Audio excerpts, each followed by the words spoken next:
Hello and assalamu alaikum my YouTube family. Very good evening to all of you. I hope that you guys are doing absolutely wonderful. So today we are here with another important topic, that is report writing. Before this topic we already talked about letter writing, formal letter writing, informal letter writing, cover letter, job application letter and CV writing and resume writing as well. So email writing पे भी हम बात कर चुके हैं. सो वो जितने topic हैं इससे रेलिवेंट वो मैं डिस्क्रिप्शन में पिन कर दूंगी, आप वहाँ से देख सकते हैं. सो वीडियो को स्टार्ट करते हैं. वीडियो को लाइक कर दीजिएगा और चैनल को सब्सक्राइब कर दीजिएगा. रिपोर्ट राइटिंग क्या है और ये किस ग्रेड के लिए इंपॉर्टेंट है? Particularly this is very much important for grade second year, चाहे आप फेडरल बोर्ड के स्टूडेंट हैं, आज़ाद कश्मीर के हैं, या फिर किस पंजाब की या रेलिवेंट बोर्ड के आप स्टूडेंट हैं. तो ये टॉपिक सब के लिए इंपॉर्टेंट है. सो रिपोर्ट राइटिंग क्या होती है और रिपोर्ट राइटिंग में कौन से ऐसे स्किल्स यूज़ होती हैं, इसका प्रॉपर एसएलओ बेस्ड फॉर्मेट क्या है, इसको डिस्कस कर लेते हैं.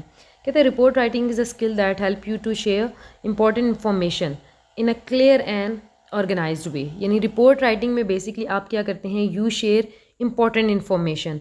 किस वे में? क्रिस्टल क्लियर वे में और वेल ऑर्गेनाइज्ड वे में. ठीक है. It is like crafting a story with words and sometimes pictures but a specific purpose and audience in mind. तो इसमें आप किसी भी इशू को हाईलाइट करते हैं एक स्पेसिफिक पर्पस के साथ, यानी ख़ास मकसद होता है उसको हाईलाइट करने का. अच्छा, इसका प्रॉपर एसएलओ बेस्ड फॉर्मेट क्या है उसको डिस्कस कर लेते हैं. और फिर इसमें पेट लाइंस हम कंक्लूजन के लिए कौन सी यूज़ करते हैं और इंट्रोडक्शन के लिए उस पर भी बात कर लेंगे. सो फॉर्मेट पे सबसे पहले बात करते हैं. कहते हैं इसमें आता है, देखें जैसे we talked about letter writing, तो उसमें भी एक पेट फॉर्मेट था, पेट सैम्पल था. इसी तरह इसमें आप to whom you are writing, यहाँ पर तो उसने एक एज अ सैम्पल लिखा है द एडिटर. आप किसी को भी रिपोर्ट राइटिंग, आपके एग्ज़ाम में कोई सा भी टॉपिक आ रहा है वहाँ से, यानी देखें एग्ज़ाम में जो क्वेश्चन आता है ना, question itself gives you answer. वो आपको ख़ुद बता रहा होता है कि आपने किसको लिखना है, क्यों लिख रहे हैं, सारा कुछ वहाँ पे मेंशन होता है. सपोज़ यहाँ पे आप एडिटर को लिख रहे हैं, फिर आप न्यूज़पेपर का नाम लिख रहे हैं, डेली द न्यूज़. ठीक है, नीचे ये XYZ, ये लिखी किसकी की तरफ से जा रही है? From a journalist. यानी किसको लिखी जा रही है? एडिटर को. और किसकी तरफ से लिखी जा रही है? जर्नलिस्ट की तरफ से. फिर इसका सब्जेक्ट क्या है? It is same as it is as letter.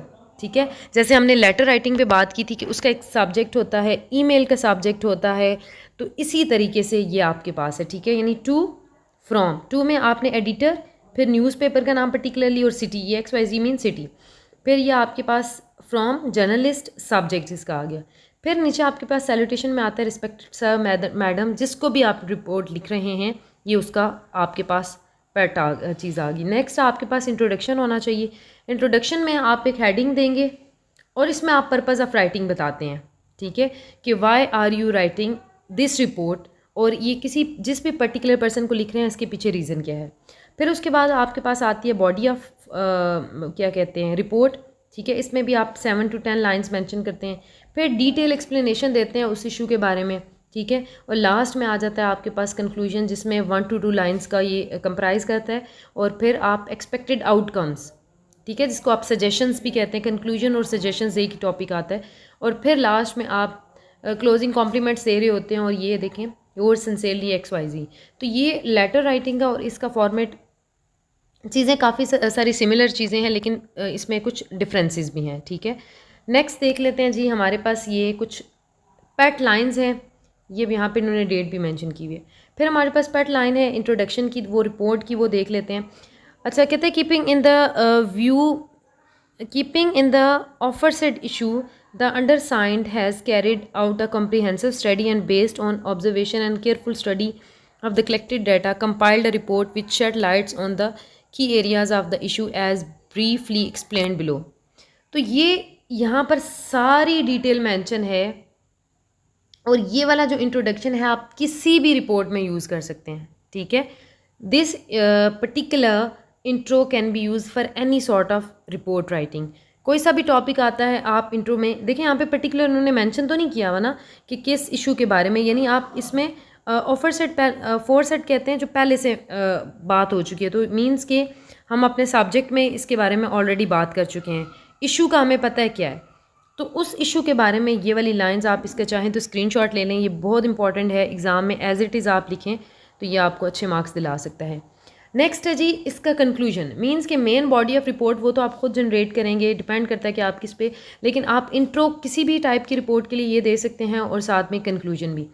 Conclusion में वो कह रहे हैं जी, I expect that my concern will be taken as positive criticism and the concern authorities will take immediate action to resolve this issue so that every one can enjoy a peaceful and productive life style.